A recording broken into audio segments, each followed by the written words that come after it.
kelompok 4. Hari ini saya tidak sendiri nih.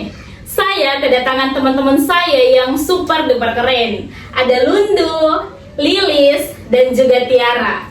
Halo teman-teman. Halo. Nah, sekarang kita akan membahas sesuatu yang sangat menarik nih dan sangat dekat dengan kita, apalagi seorang mahasiswa atau anak muda, yaitu hobi deadline atau hobi menunda-nunda tugas. Tapi katanya menundanya ada yang menarik nih. Lilis, katanya kamu punya cerita menarik nih soal minggu lalu.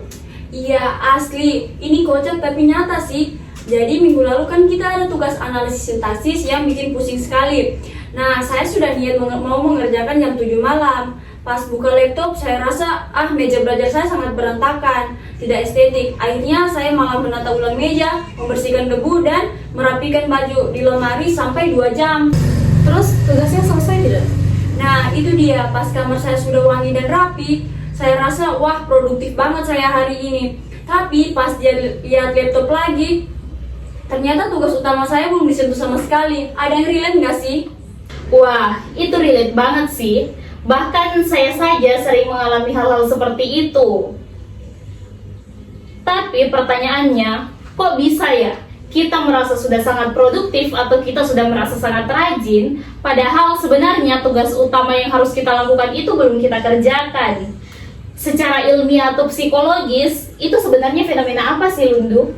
Nah, teman-teman pendengar, jadi yang dialami Lilis itu namanya penundaan produktif. Istilah ini sudah terkenal sekali dari seorang filsuf Stanford yang bernama John Perry. Bedanya sama malas-malasan biasa itu, kalau malas biasa kan kita cuma bermain game dan scroll media sosial. Nah, kalau ini kita menunda tugas utama yang berat tetapi dengan cara yang elegan. Berarti itu semacam trik otak kita buat nipu diri sendiri ya? Nah, betul banget. Otak kita itu kan paling anti sama yang namanya stres atau cemas. Tugas utama kita kan kayak bikin proposal, skripsi, itu kan bikin cemas ya. Jadi otak nyari pelarian yang aman, biar kita merasa bersalah. Otak bakal bilang, kan tadi sudah ngerjain tugas, kan tadi sudah bersih-bersih rumah. Jadi kita lari dari kenyataan.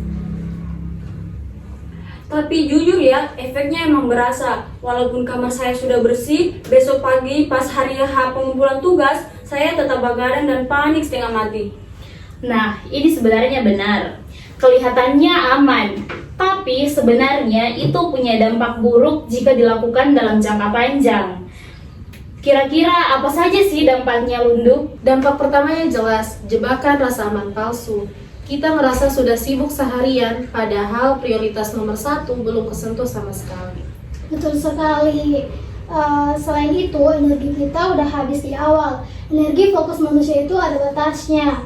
Kalau dari pagi, energi itu dipakai untuk ngelakuin hal-hal kecil yang gak terlalu penting. Pas malam mau ngerjain tugas utama, otak kita udah lelah duluan, jadi hasilnya gak bakal maksimal. Ya, sebenarnya gawat juga sih kalau kita selalu membiarkan itu terus-menerus.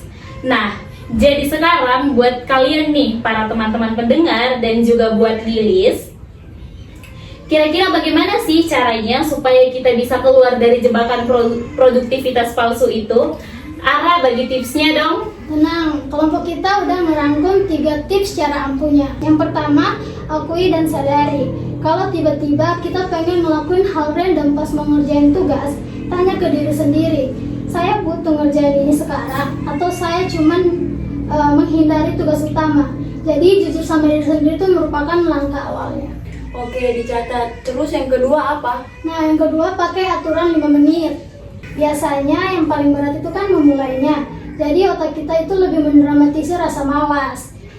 Jadi janjikan ke diri sendiri, saya cuma bakal ngerjain tugas ini selama 5 menit aja kok. Selebihnya habis itu terserah mau lanjut atau stop. Nah, biasanya kalau udah jalan sampai 5 menit, otak kita tuh bakal lebih dapat momentumnya dan bakal terkejar sampai selesai. Terakhir, memanage waktu. Kalau memang pengen banget nunda tugas A karena susah, ya udah tunda dengan cara ngerjain tugas B yang ada di urutan kedua daftar tugas kalian. Jangan nunda dengan cara ngerjain hal yang nggak ada hubungannya sama sekali dengan target minggu kalian.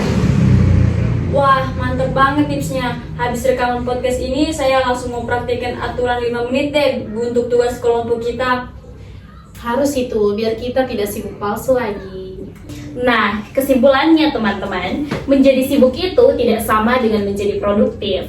Nah, menjadi produktif itu sejatinya bukan tentang seberapa banyak hal yang kita kerjakan atau seberapa sibuk kita hari itu, tetapi tentang apakah yang kita kerjakan itu merupakan hal yang lebih utama untuk kita kerjakan. Nah, mungkin itu saja obrolan seru dari kelompok kami hari ini. Terima kasih untuk Lundu, Lilis, dan juga Tiara.